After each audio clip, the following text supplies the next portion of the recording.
Hello, I'm Steve Sokol, the president of the American Council on Germany.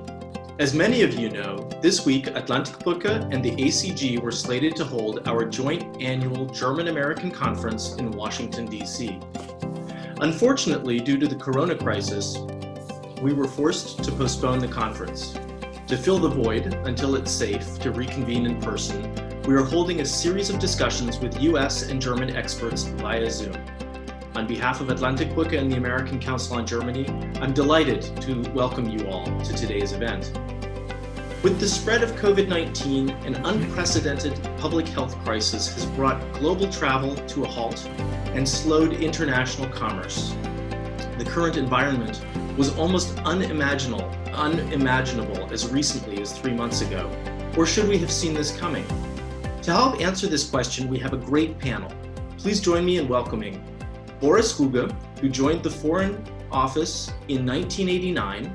After a number of postings, he served as German ambassador to Saudi Arabia and as deputy chief of mission at the German embassy in Washington, D.C., before assuming his current role as vice chairman of the Munich Security Conference in August of 2019.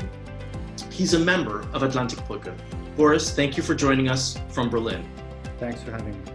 Young Leader alum Greg Treverton has had a distinguished career in government and academia. Currently, he serves as professor of the practice of international relations and spatial sciences at the University of Southern California. He also served as chairman of the National Intelligence Council and directed the RAND Corporation's Center for Global Risk and Security. Greg, it's great to have you with us as well. My pleasure. Thank you, Steve. And guiding us through the discussion today is Young Leader alumna Dr. Constanze Stelzenmüller.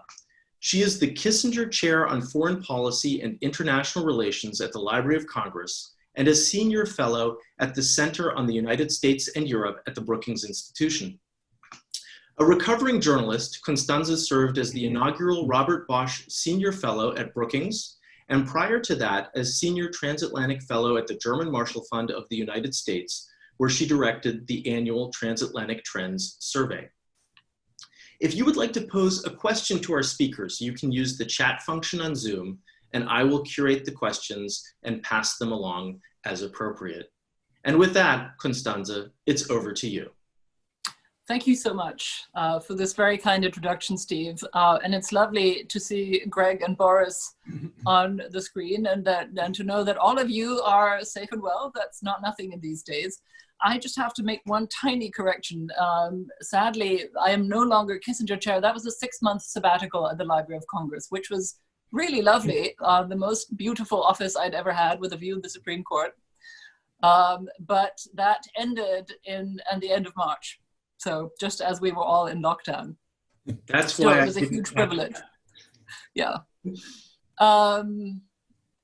Now, we are here to discuss the pandemic and what we could have known and what we should have done and what we could do better what the lessons are to be learned from this pandemic. And I would like to start with Greg Treverton. Greg, you've been, as Steve already said, you've spent decades in national intelligence and at RAND, and I think all of us, any of us who've ever read the global trends reports that the National Intelligence Council has to provide for an incoming new administration every 4 years, always mentions pandemics as a potential major risk for an incoming US government. All of us have probably been part of war games that involve pandemics. If we knew all this, why do we still seem so surprised? What did we miss here? Well, it seems to me we did miss the warning signals. As you say, there have been lots of studies, including by me and RAND and the National Intelligence Council, talking about the possibility of the pandemic. Indeed, one 2004 version of Global Trends describes our current circumstance almost exactly, with globalization halted, international travel halted. So we certainly knew these things were coming. There was plenty of strategic warning, as we'd say, in intelligence. I remember in the early 2000s at RAND, I convened my board. Harold Brown, the defense secretary, former defense secretary, was the chairman, and he took us through an interesting exercise. He said, let's rank threats to the United States as nuisance, serious, or existential. And in 2004, 2003, for that period, we ranked terrorism as a nuisance. The political world wouldn't have done that, but analytically it was a nuisance. The only thing in the existential category was a pandemic, existential being something that would dramatically change life. And that long time ago. So plenty of strategic warning. What happened, it seems to me, is that the tactical warning signs, for there aplenty, didn't get acted on. We should have known after SARS, after H1N1, particularly in 2009, that if something was happening in China, it was going to come to the United States. And we just should have done, as the Germans did much better, begun preparing protective equipment, begun preparing testing equipment. We just didn't do any of that. We squandered all of that time that we could have used to get ready. And as a result, we're still in disarray, particularly in my country, playing catch-up ball. The thing I suppose that strikes me, go ahead. So no, please, finish your thought. The thing that strikes me is, and this is a more general point, that we seem to be better, we humans, since we have adrenal systems and fight or flee when confronted by a threat is our practice. We tend to be better, it seems to me, at dealing with threats that have a threatener. I think of pandemics and climate change as threats without threateners. Nobody means us harm. They just arise from people going about their daily lives and daily activities. So if you contrast what we did in response to this relatively small threat, for us at least, of terrorism, where we spent enormous amounts of money, went to war, did all kinds of things, that was something because there was a threatener, there was an enemy.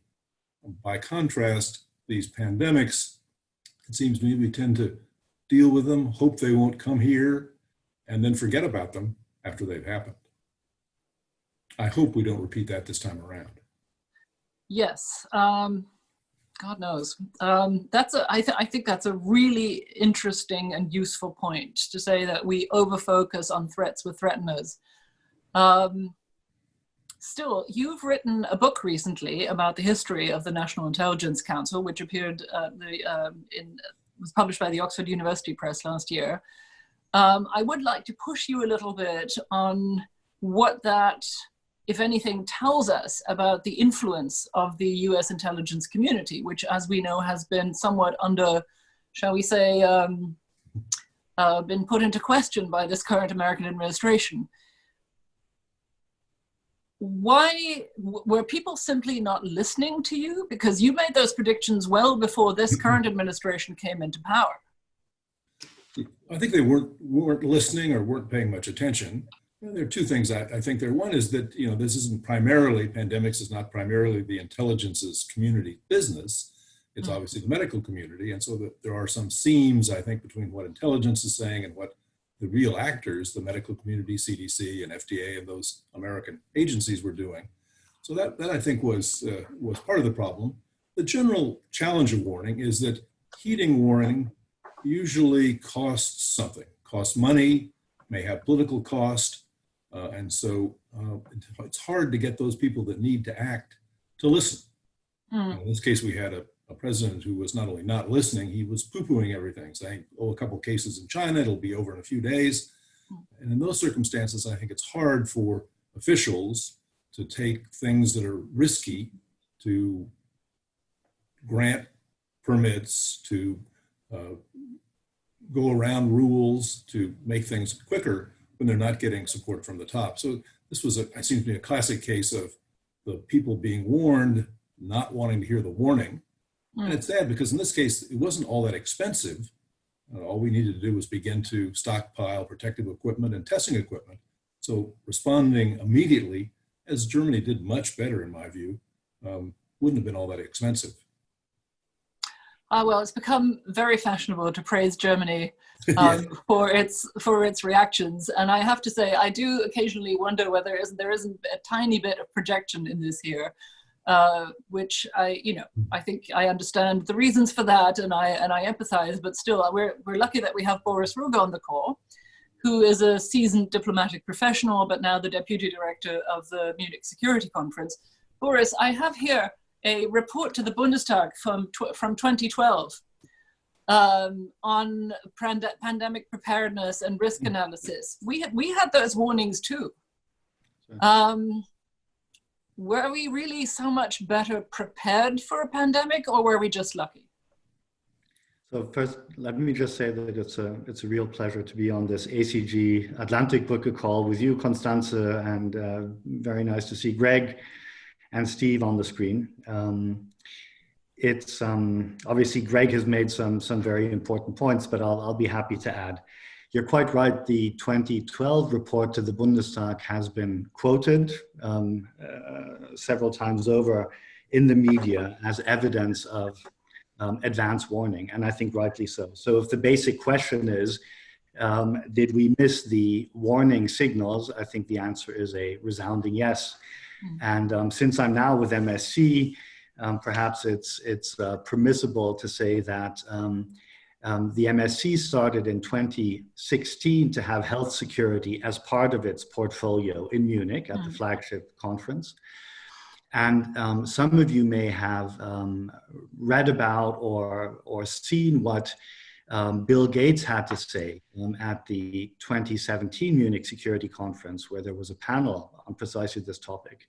And it's fascinating to listen to the 10-minute speech Gates gave at the outset and the discussion that followed with senior government representatives such as Erna Solberg, Prime Minister of Norway, and others. And one of the things Gates said, which I think is worth quoting briefly, is he said, there's today 3 existential threats, and one is nuclear war, one is climate change, and the third one, and perhaps the most pressing one in his view, as he set it out in 2017, is a global pandemic. So the warning signs were there, and he also said it will cost us several billion to prepare for this so we can weather the storm. If we fail to do so, it will cost us hundreds of billions, which turns out to be a vast understatement of the real costs we're seeing now. So I think the warnings were there. The question is, why were they not heeded? And I tend to agree with Greg. We're talking about a risk here that is, in any given year, low probability, right? So we can assume that over a period of 10 or 20 years, we're going to run into something like this. But at any given point in time, it's the low probability. The impact, on the other hand, is huge. And then for bureaucracies and governments to address that and to come up with the resources to deal with that, that's a real challenge, I think. So, Boris, let me ask you, though, very directly. I obviously have views on this, but I'd like to hear what you have to say. Do you really think that Germany did so much better than others? I think that Germany did quite well, but mostly, I think, because we have a health system that is quite robust. We have a health system that is robust, that covers people. We have very good testing, so we were able to test early on. I don't think that we compare much better than other Western allies and partners in terms of heeding the advance warning. I think if we're looking to countries such as Singapore, South Korea, if we look at the case of Taiwan, if we look at Israel, we can see that governments acted very quickly and decisively and kept the number of infections down and ended up with death rates that are much lower than those also in Germany. And I wonder whether that is because some of these countries had an experience with previous epidemics and learned lessons and were more prepared.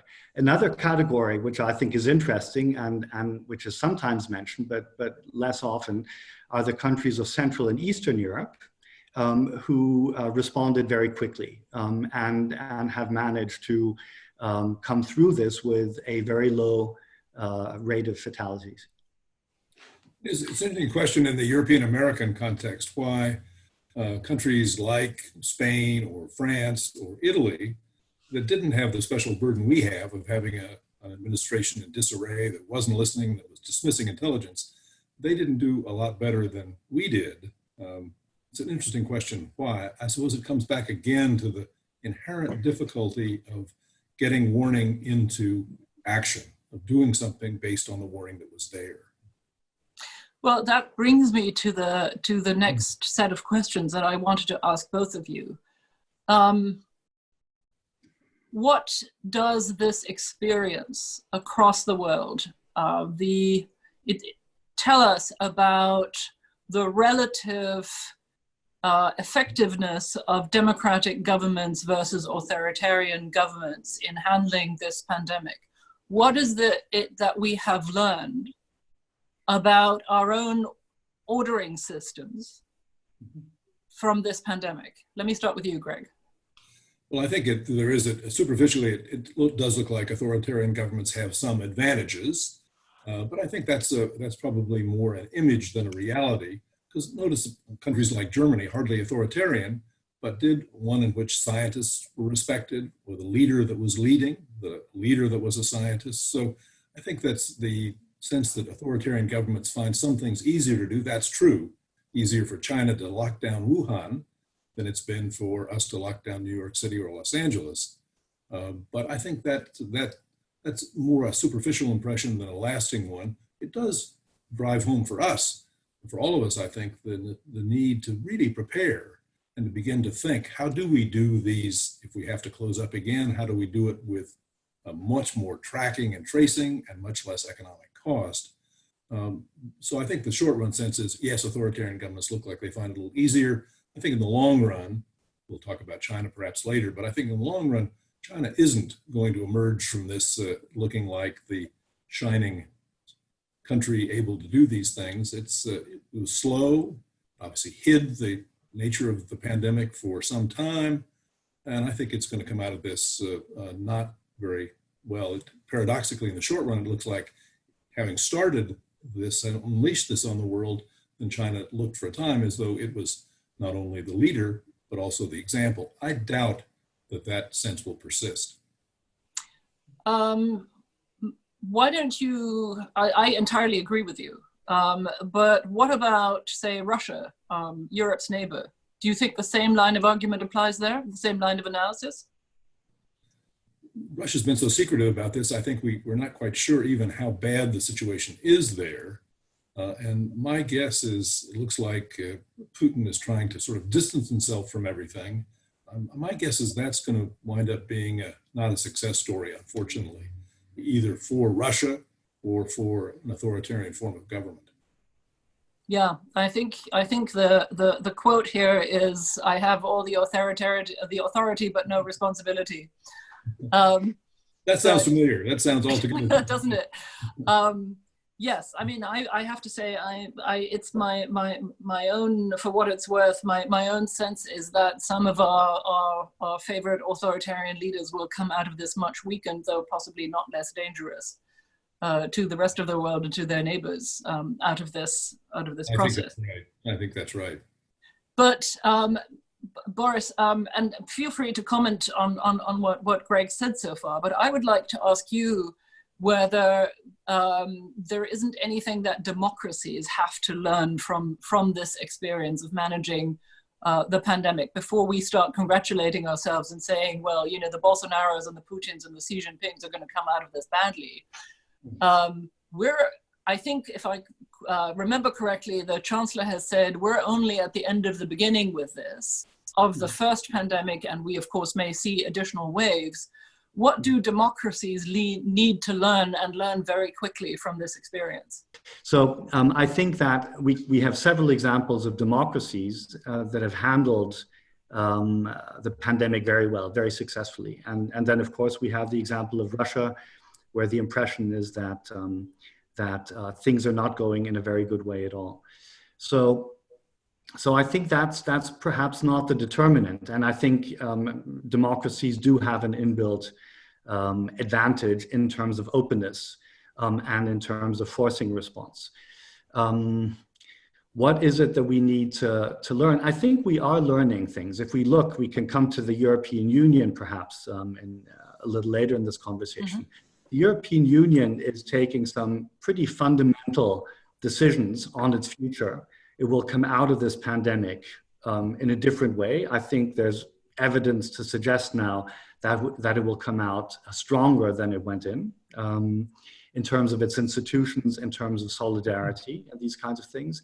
So, so I think there's a good chance that we will be prepared for this kind of thing better than we have been.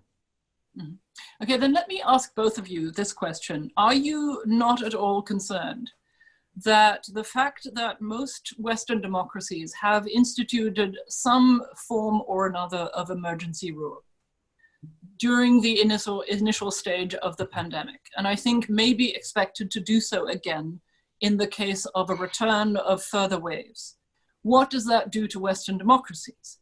Even for those who haven't done that, not, for example, the French did that because the French president has broad emergency powers and invoked them immediately. Yeah. The Germans did not invoke their constitutional emergency powers, but did change the so-called infection protection law in ways that gave the government sweeping powers. And the health ministry sweeping powers that have been broadly criticized by constitutional lawyers. And of course, there is the two related issues, which is that government agencies have been pushing out money to small businesses and companies. In other words, and the Bundestag, I think, is really on the receptive end, the federal legislature, of all these things. The Bundestag of course, has the right constitutionally to review, to oversight, but I think has had to scramble to consider all these things that were being pushed through. And finally, you have to ask yourself, and I think that's perhaps one of the biggest concerns, there is a real push to measures of what is called biosurveillance that raises very large questions of privacy and coercion of individuals going forward. Are neither of you concerned by this? I'm very concerned about it. It seems to me we Americans are much in the same place we were after 9/11, where people are prepared to trade a lot of privacy for some security. In this case, health security. So I'm concerned that this could easily go too far. People are scared, justifiably scared, and therefore I think they're likely to say anything that will help me stay a little safer is okay. That is going to put an enormous a challenge for all of us. I've just started a nonprofit organization called the Global Technopolitics Forum to really look at these issues at the intersection of technology and geopolitics. I think this is going to be a major issue. In the short run, almost certainly people are going to say anything that makes me a little safer is okay. Right. But we need to keep watching that, asking the question over and over again, is this enough value to justify some sacrifice of privacy? Yeah. So one other point about the response, one of the interesting, I suppose it's all relative in this disaster, but one of the interesting semi-success stories is that with a national government that was somewhere between uninterested and paralyzed, what's interesting is that the action has gone to the states. So the New York governor has been really the face of this response for the entire country. That's been raggedy. It means we have 50 different plans for reopening or partly reopening, but it has been an interesting exercise in federalism, not especially pretty to watch, but it is interesting. And maybe if we're sensible, we'll actually learn, since we now has in effect 50 different experiments going on about how to handle this pandemic. Maybe we'll actually learn some lessons from those differences. Fair enough. I'm a little less concerned in some ways. I think Greg and you are quite right to sort of insist that we should raise these questions, and we should not prioritize security to the detriment of privacy and political rights. But it seems to me that in Germany, there's a great deal of trust in the government. At the same time, the parliament is playing its role. This emergency situation is the hour of the executive in a sense. So there is a kind of inbuilt imbalance perhaps. But the Bundestag, the parliament, is there. And of course, maybe my perspective is a little bit different as well, because we are now in the phase of reopening, right? So there is more public life. There's more opportunity, including for people to go out and to demonstrate, to manifest their opinion, their disagreement, and so on. So given the nature of this, given the impact of this pandemic, which is so fundamental, which threatens so many aspects of our political and economic systems, I think the response has been reasonable and measured, and I think that's how most people here would feel it. I think there's plenty of people who feel that we should keep an eye on privacy, on political rights as well, but I don't think that it's quite as bad. Well, recent German nationwide opinion polls have shown significant consent by those polled with the government's measures, and a remarkable amount of trust. Nonetheless, the demonstrations over the past 2 weekends have been growing, large, angry, in some cases really aggressive, and have clearly given the hard right in Germany, and particularly the Alternative for Germany party, a new sort of lease on political relevance. Mm-hmm. And they're clearly trying very, very hard to exploit this. And what I find ironical is that the German shutdown was much more liberal, much less rigid and coercive than the ones enacted by governments in France, Italy, and Spain, yet the Germans are complaining like almost no other country in Europe. Do you have an explanation for this? It surely can't all be manipulation by external forces. I think this is homegrown, isn't it? I think the optics of this are one thing, and the reality, if you look at the opinion polls of how a majority in the population feels, is quite different. So these people who are going out there are very loud, and they're an odd mix of various groups and persuasions. But Angela Merkel is on an absolute high in terms of popular support. So the AfD people, for all the noise they make, suddenly after, almost 15 years of Angela Merkel being chancellor, she, in this crisis, has been elevated once again to the status of a trusted leader. So there's a bit of a contradiction Boris, there. May I push you? Please. May I push you in this? You don't think this is like the, shall we say, month 6 of the refugee crisis in 2015, where at the beginning, we Germans were all congratulating ourselves on how wonderfully liberal and open we were. And then suddenly the mood flipped. And there was widespread anger all over the country, and the government was flailing and on the defensive. Do you think that there is no risk of this happening again? I think there's a risk of the impact of the pandemic being so massive that we have all sorts of turbulence.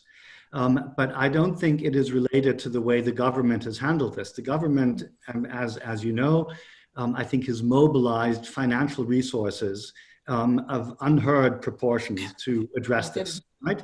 And half of the government funds that have been mobilized across the European Union have been mobilized by the German government at various levels to address this issue. So the government, and this is where Grand Coalition comes in quite handy, has done a great deal to deal with this. And so I think it's quite different from the refugee crisis. Okay. Now, of course, the question is, how long will Angela Merkel be around? I'm guessing, but I have no insights that she will not add another term. But I think people are very reassured that she's there with her scientific background, as Greg has mentioned, and her level-headedness. I think that's a plus. That's seen as a plus. Well, I have to look with some envy to places in Europe where people don't take assault rifles with them when they protest something. And that obviously has been a big challenge for us, the all sorts of protest movements. That has, I think, pushed governors to reopen sooner and perhaps more widely than makes sense. We're all, I think, preparing for a second wave and see what happens then. But there's also the anti-vaxxer movement that's been revived somewhat paradoxically by all this. And so I think we need to recognize that this is, I think you quoted Angela Merkel as saying, this is really only the early innings, so she wouldn't have put it that way. This is only the beginning. We're not near the end. The end is going to come when and if we get a vaccine, and that's probably quite a long ways off. So I think these are cause for concern as we try and cope with reopening the economy, but hoping that we don't have a huge second wave. Well, by way of personal observation, if I may, and then we'll go to questions. I live in the middle of DC, in a historically Black neighborhood that is now sort of a crucible of all of DC's groups, sort of middle class, lower class, precarious, African American, Latin American, and there is the sound of sirens has become a sort of a daily accompaniment of life in working from home, and the sound of helicopters, police helicopters in particular, and Homeland Security helicopters. And my own institution, Brookings, had just notified us on Monday that we would be teleworking until Labor Day, would have no public meetings until the end of the year, and no travel, no work travel until the end of the year either. That tells you what the expectations are here. Yes. I think the expectation is that things are going to get a lot more difficult before they get any better. And of course, that brings us, we will see a national election of global importance in those coming months. But with that, this has been a fascinating discussion, but I see that that questions have been accumulating in our chat list, and I have asked Steve to field us those questions and to perhaps organize them a little bit. You can also paraphrase them for clarity if you want. Why don't we bring you in, Steve, and then you can help me manage the Q&A. Yeah, thank you, Constanze, and Constanze, I would urge you to continue to weigh in as well. But we do have a question that I think ties in very, very nicely here, and that is that particularly in Germany, people followed the rules initially, and there was a lot of, as we've talked about, as you've all talked about, sort of the ability of Germany to flatten the curve very early on, and people stayed at home. But the viewer is asking whether the sort of appreciation for science is waning, and what does this mean for the possibility of a second wave?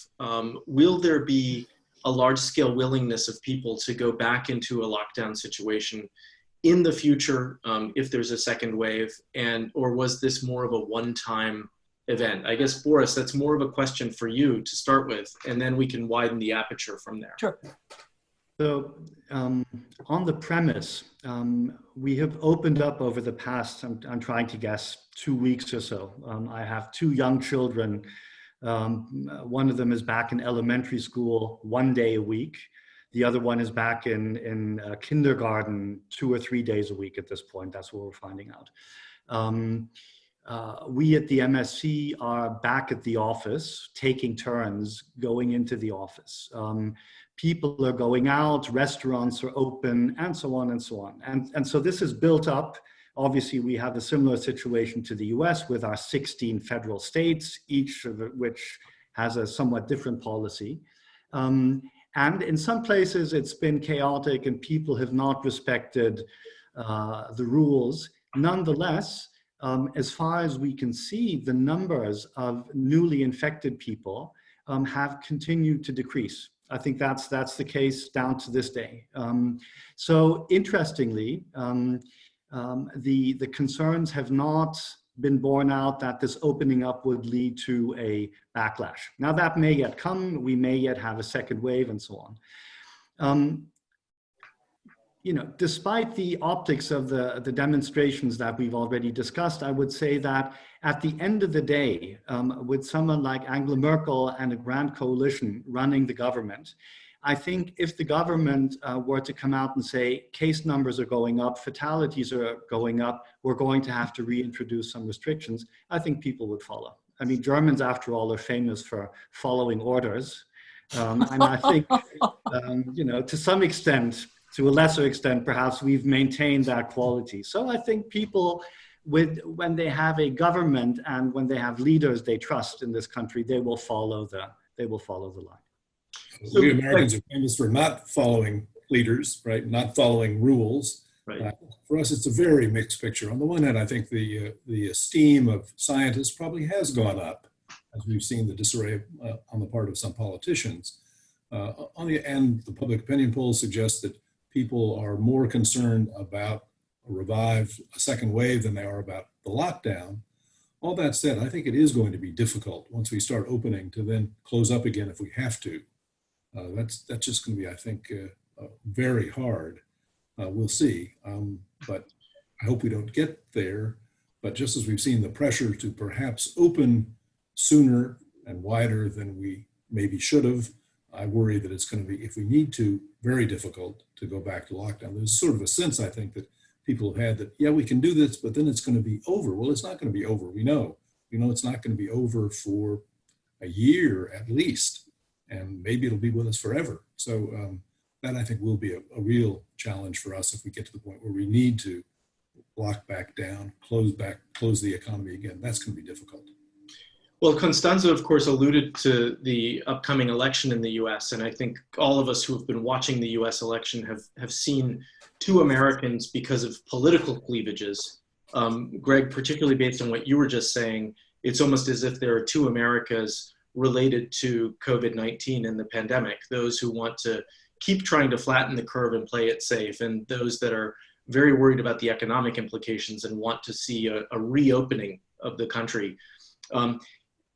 I'd like to stick with you for a minute, though, Greg, and that is, despite at least a decade of warnings about a pandemic, we were not prepared for this pandemic. And I think many experts are concerned that we won't be prepared for the next crisis.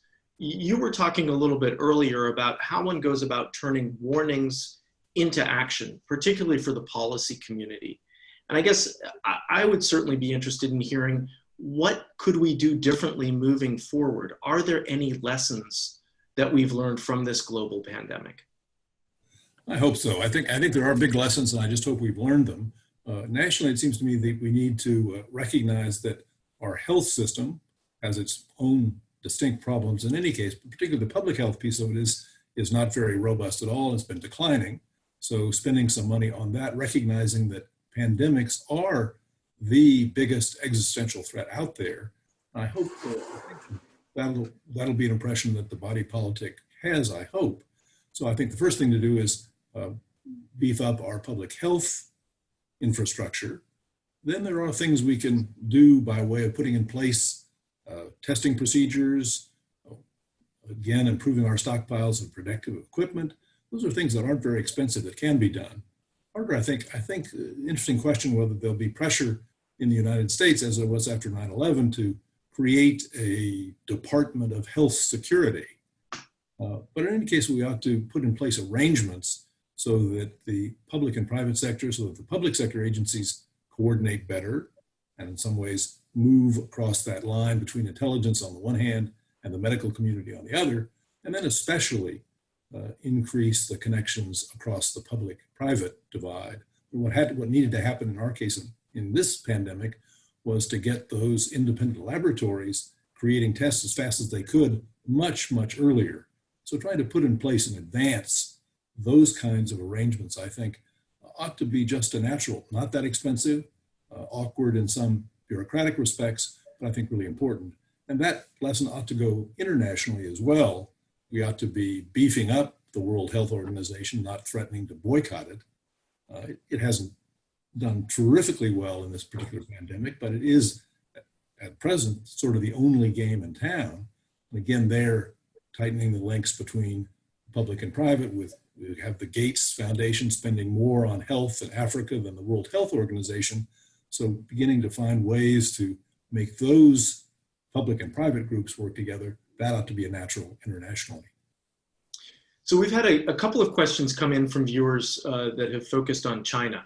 And of course, China came up a little bit earlier in our conversation as well. Boris, I'd like to direct this first question to you and then a subsequent question to Greg. Boris, how is the, quote, battle of narratives over the coronavirus playing out in Germany and in Europe? Of course, the Chinese are arguing one set of facts, the US and the West are arguing another. How do you think this could affect other issues such as Huawei, the treatment of Taiwan in international organizations, and other issues on the international agenda? I think the battle of narratives has two elements, if you like. One is who is responsible for this and how was it handled in the first instance. The other element is how has China extended assistance to others during this pandemic? And that's been a big part of the battle of narratives over the past weeks and perhaps the past 2 months. Remember President Vučić in Belgrade, Serbia, receiving assistance from China, coming to the airport, welcoming it, hugging or kissing the Chinese flag. Whereas at the same time, simultaneously, the EU was extending a much greater amount of aid. So that's one element of this. I think the way it looks to me right now, by and large, China has been not as successful as one might have thought a month ago or 2 months ago in pushing its narrative.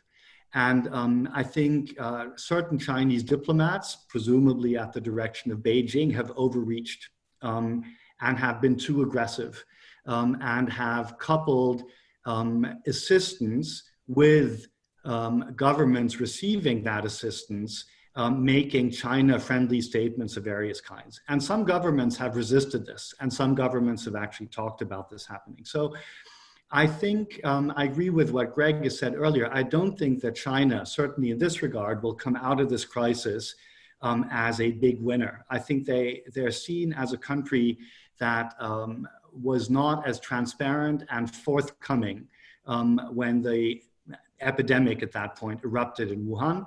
And I think that's some serious baggage for them. I guess maybe one follow-up to that, though, Boris, is the recent release of this opinion poll by the Kerber Foundation and Pew that, I think has a lot of people who are invested in the transatlantic relationship very, very concerned, because it seems as if more Germans sort of see an affinity for China than they do for the United States. No, you're correct. You're right to mention that poll. I think that was presented 2 or 3 days ago.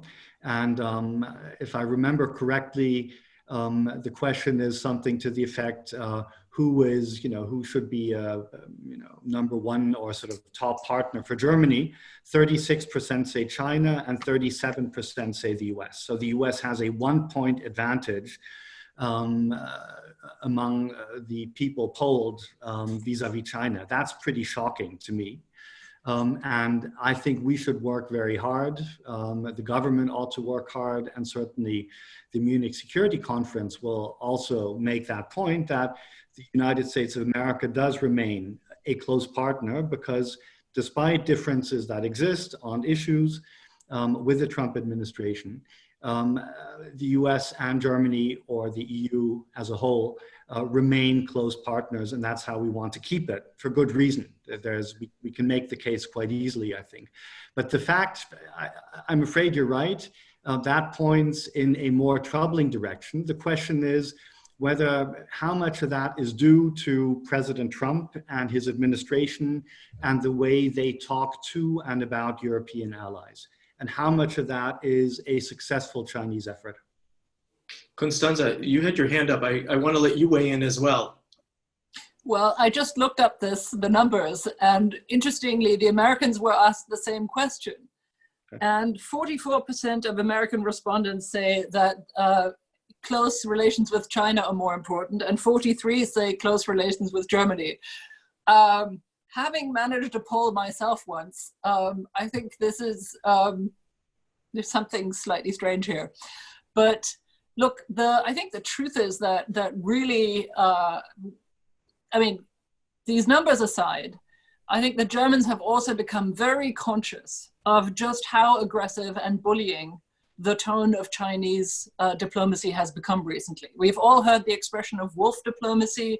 We've seen the bullying public comments of Chinese ambassadors in European capitals.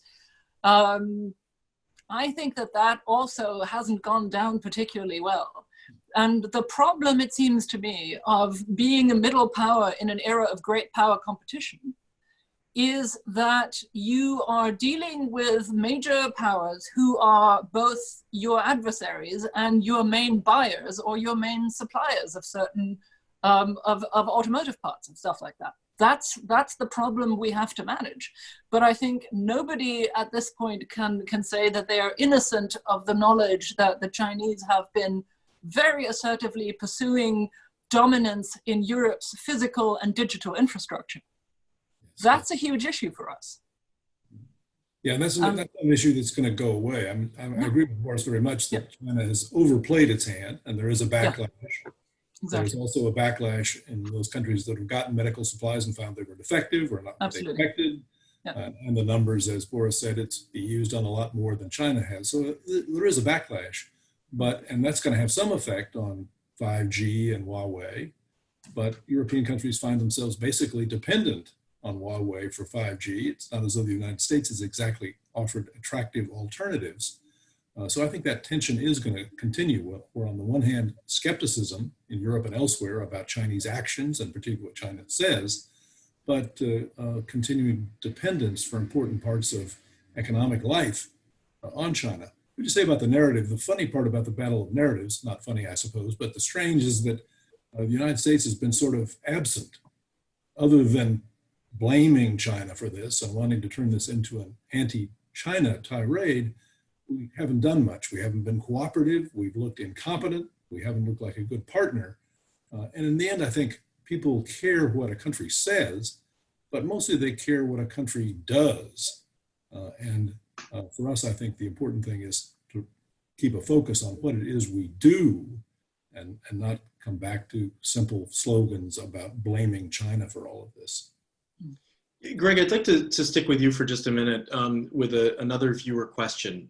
NPR has reported that 50% of Twitter accounts tweeting about hashtag coronavirus are likely Russian and Chinese bots. Can we argue that authoritarian regimes are winning the global PR battle while also sowing seeds of division in Western societies? Well, certainly we know Russia is very active and aggressive. We saw that in the 2016 elections, how active they were. And in some sense, the technology, these technological advances that we hoped would do great things in connecting people, provide wonderful opportunities for people to sow information operations, to do propaganda.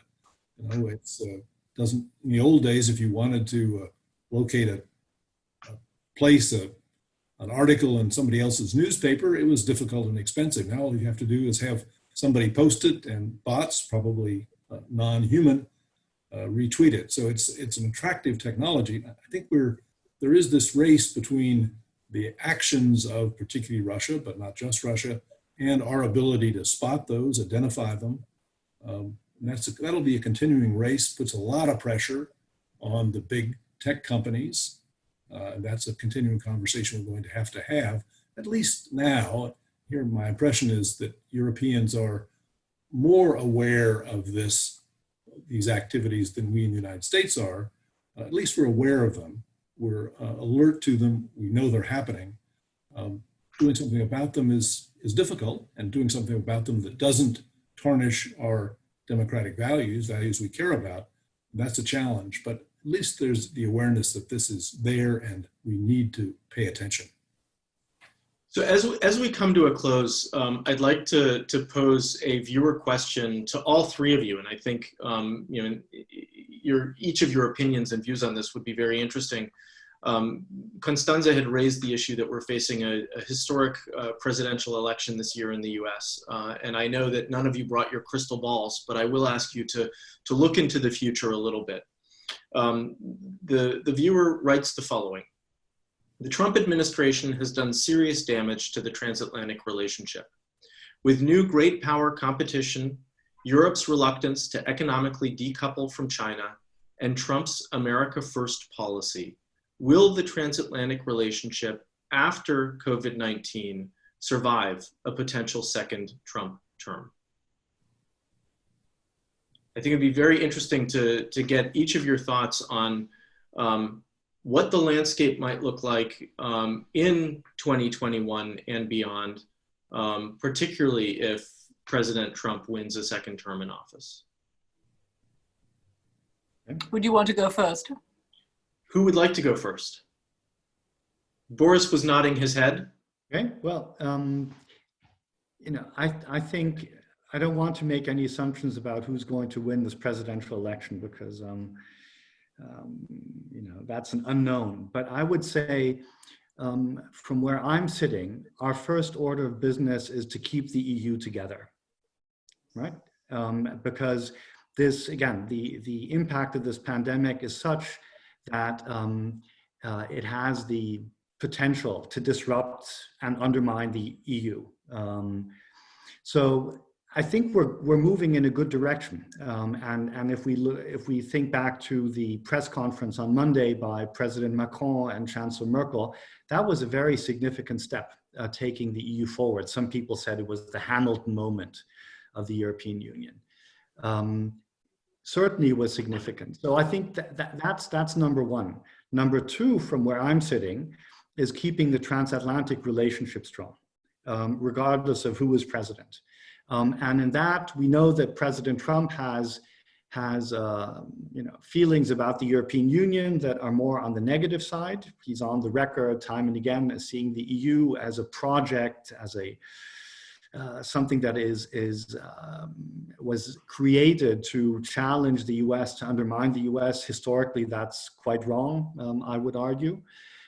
But there's also the US Congress, also known as the second co-equal branch of government, where people, I think, on both sides of the aisle take a much more differentiated, sophisticated view.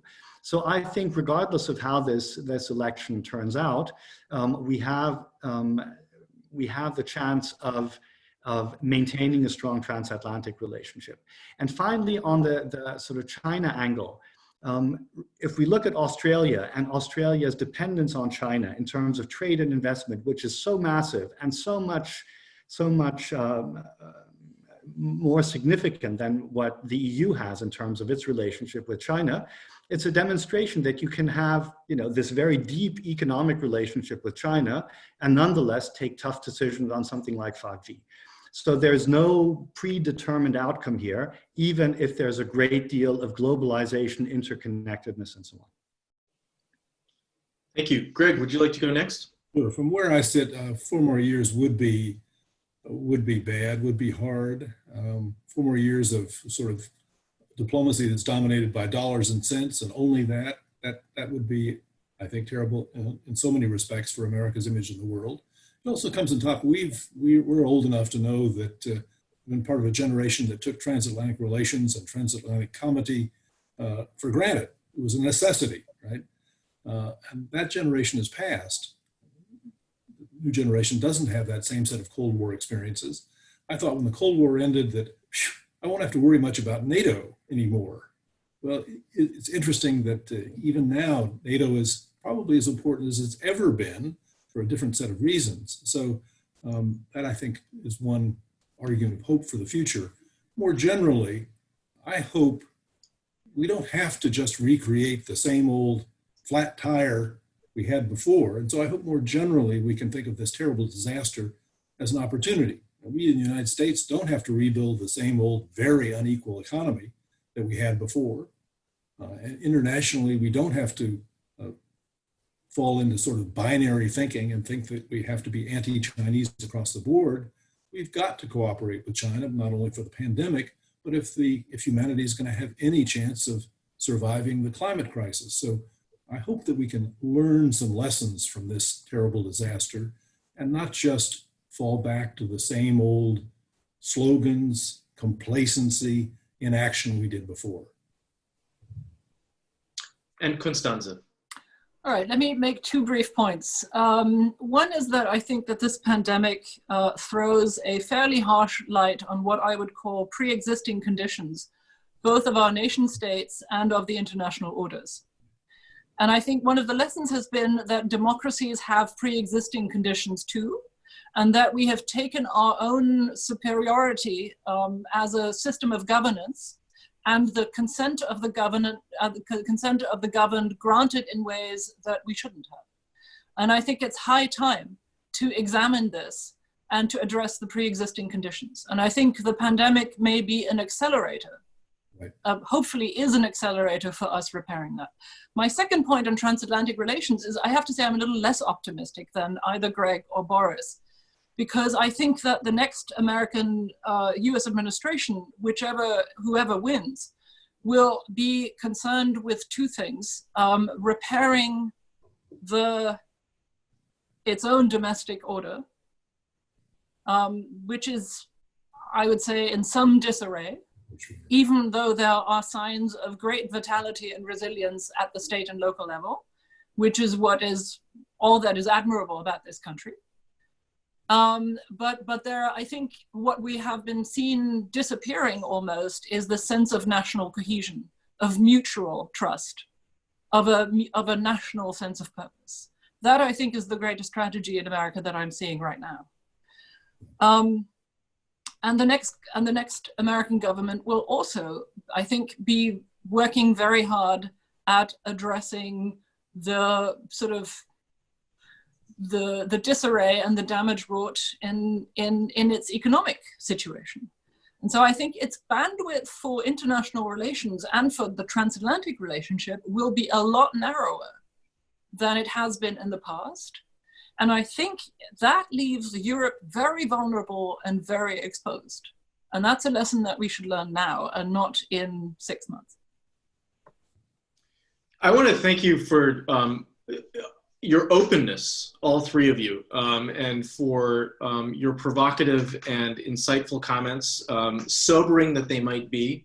I certainly join you all in hoping that there are some lessons to be learned coming out of this. But Constanze, I share some of your pessimistic outlook. We certainly have some dark days ahead on both sides of the Atlantic as we try to come out of this crisis. But having said that, I really want to thank all three of you on behalf of both Atlantik-Brücke and the American Council on Germany for this incredibly thoughtful and thought-provoking discussion. A big thanks to you, Boris Ruge, in Berlin. A big thanks to you, Greg Treverton in California, sort of spanning our two audiences. And of course to you, Constanze Stelzenmüller, a huge thanks for leading this discussion. I'd also like to thank our viewers for participating in this panel as part of the virtual 2020 German-American Conference. We look forward to seeing everybody in person, hopefully soon, but I'm not going to hold my breath. And until then, stay healthy. But a big thanks all around. Thank you. It was a pleasure and a privilege, and lovely to see you all. Yes, it was a pleasure. Thank you.